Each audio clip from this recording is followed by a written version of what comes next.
BBC বাংলার সান্ধ্য অধিবেশন প্রবাহতে আপনাদের স্বাগত। আজ আপনাদের সাথে লন্ডন স্টুডিও থেকে আছি মানসী বড়ুয়া। বাংলাদেশের সর্বশেষ গুরুত্বপূর্ণ আপডেট সংবাদে আপনাকে স্বাগত। শুরুতেই সংবাদ শিরোনাম, পরে বিস্তারিত। প্রথমেই জানাবো আমাদের হাতে থাকা সর্বশেষ গুরুত্বপূর্ণ সবথেকে তাজা আপডেট সংবাদ। আজ রাতের মধ্যে স্বরাষ্ট্র উপদেষ্টা পদত্যাগ না করলে প্রধান উপদেষ্টার বাসভবন যমুনার সামনে অবস্থানের হুঁশিয়ারি। স্বরাষ্ট্র উপদেষ্টা জাহাঙ্গীর আলমকে পদত্যাগের আলটিমেটাম দিয়েছে জাতীয় ছাত্র শক্তির নেতারা। আজ তাদের দাবি, আজ 18 ডিসেম্বর রাতের মধ্যে স্বরাষ্ট্র উপদেষ্টা পদত্যাগ না করলে প্রধান উপদেষ্টার বাসভবনের সামনে তারা অবস্থান নেবেন। আজ রাজধানীর শাহবাগ চত্বরে বিক্ষোভ সমাবেশ থেকে এই হুঁশিয়ারি দেওয়া হয়েছে। এরপর জানাবো, আইনশৃঙ্খলা বাহিনী বারবার ব্যর্থতার পরিচয় দিচ্ছে বললেন গোলাম পরোয়ার। বাংলাদেশ জামাত ইসলামের সেক্রেটারি জেনারেল অধ্যাপক মিয়া গোলাম পরোয়ার বলেছেন, দেশের অভ্যন্তরে এক এক করে প্রতিনিয়ত খুনের ঘটনা ঘটছে, এতে করে বিপ্লবীদেরকে টার্গেট করা হচ্ছে। তাই বলতে চাই, আইনশৃঙ্খলার চরম অবনতি ঘটেছে বাংলাদেশে। বিষয়টি সরকারকে খুবই গুরুত্ব সহকারে দেখতে হবে। এদিকে হবিগঞ্জে মাদ্রাসার ছাত্রীকে ধর্ষণ মামলার প্রধান আসামি গ্রেপ্তার। হবিগঞ্জের মাধবপুরে এক মাদ্রাসা ছাত্রীকে ধর্ষণ করার ঘটনার প্রধান আসামি বাইজিদ মিয়া 22কে গ্রেপ্তার করেছে rapid action battalion RAB 9 RAB 1-এর যৌথ অভিযানে নারায়ণগঞ্জের রূপগঞ্জ এলাকা থেকে তাকে গ্রেপ্তার করা হয়। বাইজিদ হবিগঞ্জ জেলার মাধবপুর উপজেলার উত্তর বেরুরা গ্রামের শাহাবুদ্দিনের ছেলে। এবারে জানাবো, বাংলা একাডেমির 8 পুরস্কার পাচ্ছেন 9 জন। বাংলা একাডেমির পরিচালিত 8টি পুরস্কার দেয়া হচ্ছে এবছর মোট 9 জনকে, যার পুরস্কারের মূল্য হচ্ছে সর্বনিম্ন 50,000 টাকা এবং সর্বোচ্চ 2 লক্ষ টাকা। তবে অধিকাংশ প্রাইজের মূল্য 1 লক্ষ টাকা করেই নির্ধারণ করেছে সরকার। এমন পুরস্কার দেওয়ার সিদ্ধান্ত নিয়েছে এবং এই পুরস্কারটি দেয়া হচ্ছে। এবং সর্বশেষ জানাবো, 5.1 মাত্রার ভূমিকম্পে কাঁপল তাইওয়ান। পূর্ব তাইওয়ানের হোয়ালিয়েন শহর থেকে প্রায় 18 কিলোমিটার দূরে আজ 5.1 মাত্রার একটি ভূমিকম্প আঘাত এনেছে। দ্বীপটির আবহাওয়া প্রশাসন এই তথ্য নিশ্চিত করেছে। তারা বলছে, এমন একটি অনাকাঙ্ক্ষিত ঘটনা দেশের মধ্যে ঘটে গেল। এই ধরনের দুর্যোগের আগে সবাইকে আরও বেশি সতর্ক থাকতে হবে। এই ঘটনার পর সবাই আরও বেশি সতর্ক অবস্থানে রয়েছে।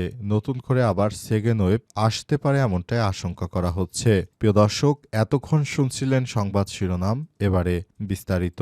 তবে তার আগে বন্ধুরা, অনুরোধ থাকবে এই সংবাদটিতে একটি লাইক দিন। এই চ্যানেলে আপনি নতুন হয়ে থাকলে আমাদের সংবাদটি দেখতে দেখতে চ্যানেলটি সাবস্ক্রাইব করে রাখুন। কমেন্ট করে বন্ধুরা আপনার মূল্যবান মতামত জানিয়ে দিন। গাজা যুদ্ধে আপনি যদি নিরীহ ফিলিস্তিনিদের ভালোবেসে থাকেন, কমেন্টে ইয়েস লিখে বিশ্ববাসীকে জানিয়ে দিন। বন্ধুরা, আপনি বিশ্বের কোন দেশ থেকে বা বাংলাদেশের কোন স্থান থেকে আমাদের সঙ্গে রয়েছেন, কমেন্ট করে জানিয়ে দিন। এবারে বিস্তারিত। রাতের মধ্যে স্বরাষ্ট্র উপদেষ্টা পদত্যাগ না করলে যমুনার সামনে অবস্থানের হুঁশিয়ারি। স্বরাষ্ট্র উপদেষ্টা জাহাঙ্গীর আলমকে পদত্যাগের আলটিমেটাম দিয়েছে জাতীয় ছাত্রশক্তির নেতারা। তাদের দাবি, আজ বৃহস্পতিবার 18 ডিসেম্বর রাতের মধ্যে স্বরাষ্ট্র উপদেষ্টা পদত্যাগ না করলে প্রধান উপদেষ্টার বাসভবনের সামনে অবস্থান নেবেন তারা। বিকেলে রাজধানীর শাহবাগ চত্বরে বিক্ষোভ সমাবেশ থেকে হুঁশিয়ারি দেওয়া হয়। এ বিষয়ে ছাত্রশক্তির সভাপতি জাহিদ হাসান জানিয়েছেন, আমরা ডক্টর ইউনূসকে সাবধান করে দিচ্ছি, আপনার যদি মনে হয় এই কণ্ঠ আপনার কানে পৌঁছায় না, যমুনার পাশে গিয়ে কণ্ঠ পৌঁছে দিয়ে আসবো। যদি আজকে রাতে শান্তিতে ঘুমাতে চান তাহলে স্বরাষ্ট্র উপদেষ্টার পদত্যাগের ব্যবস্থা করতে হবে, তা না হলে রাতে আপনার বাসার পাশে গিয়ে জোরে জোরে চিল্লানো হবে। আইনশৃঙ্খলার অবনতির কারণে হাদির উপর হামলা হয়েছে এবং বিপ্লবীদের অনেকে হত্যাকাণ্ডের শিকার হয়েছে বলে অভিযোগ করে ছাত্রশক্তির সভাপতি তিনি বলেন, এনসিপি নেত্রী জান্নাত আরা রুমি আজ মৃত্যুর কোলে ঢলে পড়েছে। হয়েছে, তাকে দীর্ঘদিন ধরে সাইবার বুলিং করা হচ্ছিল। থানায় জিডি করেও কোনো প্রতিকার পায়নি। একই সঙ্গে এর আগে আইনশৃঙ্খলার অবনতির কারণে গাজীপুরে বৈষম্যবিরোধী ছাত্র আন্দোলনের সদস্যরা নিহত হয়েছে। সবকিছুর জন্য স্বরাষ্ট্র উপদেষ্টা দায়ী। ছাত্রশক্তির এই নেতারা বলেছেন, আলু আর পেঁয়াজের দামের জন্য স্বরাষ্ট্র উপদেষ্টার দরকার নেই। বাণিজ্য এবং কৃষি উপদেষ্টা আছেন এমন একজন মানুষ যার কোনো সেন্স নেই, নিরাপত্তা নিয়ে কোনো চেষ্টা নেই, তার মতো স্বরাষ্ট্র উপদেষ্টা অন্তর্বর্তীকালীন সরকারের দরকার নেই। ছাত্রশক্তির ঢাকা বিভাগের সাংগঠনিক সম্পাদক শ্যামলী সুলতানা জেদনি বলেছেন, অবশ্যই এই উপদেষ্টাকে পদত্যাগ করতে হবে। তিনি যদি পদত্যাগ না করেন তাহলে আমরা যথাযথ ব্যবস্থা নেব এবং রাতেই আমরা সেই ব্যবস্থা নেব বলে হুঁশিয়ারি দিয়েছেন তারা বলছে, যে কোনো মূল্যে স্বরাষ্ট্র উপদেষ্টাকে তার দায়িত্ব ছেড়ে দিতেই হবে। আমরা তার দায়িত্বে তাকে থাকতে দেব না, কারণ তিনি একজন অযোগ্য ব্যক্তি। অযোগ্য ব্যক্তির আর তার দায়িত্বে থাকার কোনোই প্রশ্ন আসে না বলে মন্তব্য করেছেন এবং এই বিষয়টি খুবই গুরুত্বপূর্ণ হয়েছে এবং এই বিষয়টি অত্যন্ত গুরুত্বপূর্ণভাবে দেখা হচ্ছে। অন্তর্বর্তীকালীন সরকারের প্রধান উপদেষ্টা প্রফেসর ডক্টর মোহাম্মদ ইউনূসের সরকার নতুন বাংলাদেশ গড়ে তোলার জন্য তিনি কাজ করছেন। আইনশৃঙ্খলা বাহিনী বারবার ব্যর্থতার পরিচয় দিচ্ছে বললেন গোলাম পরোয়ার।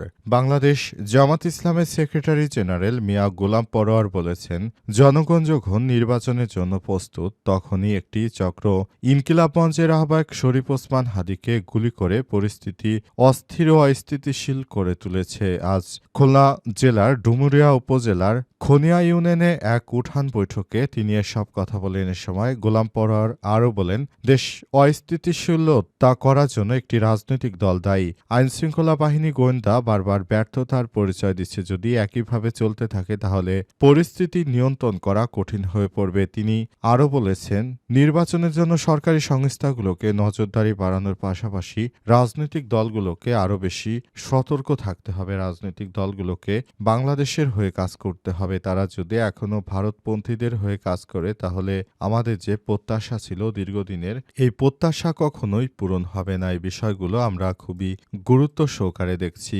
অন্তর্বর্তীকালীন সরকারের প্রধান উপদেষ্টা প্রফেসর ডক্টর মোহাম্মদ ইউনূসের সরকার, তিনি যে নতুন বাংলাদেশ গড়ে তুলতে চান, কিন্তু নানাভাবে তিনি এসব সমস্যার সম্মুখীন হচ্ছে। এই বিষয়গুলোকে খুবই দুঃখজনক আখ্যায়িত করে তারপর করতে হবে। এই অন্তর্বর্তীকালীন সরকারের প্রধান উপদেষ্টা প্রফেসর ডক্টর মোহাম্মদ ইউনূসের সরকারকে আরও বেশি শক্ত হতে হবে এবং দেশটা যেহেতু আমাদের, সুতরাং এই ব্যাপারটি নিয়ে আমাদেরকেই ভাবতে হবে এবং বাংলাদেশের প্রতিটি বিষয় সম্পর্কে আরও বেশি জ্ঞান অর্জন করে তারপর এই বিষয়গুলো নিয়ে কাজ করতে হবে।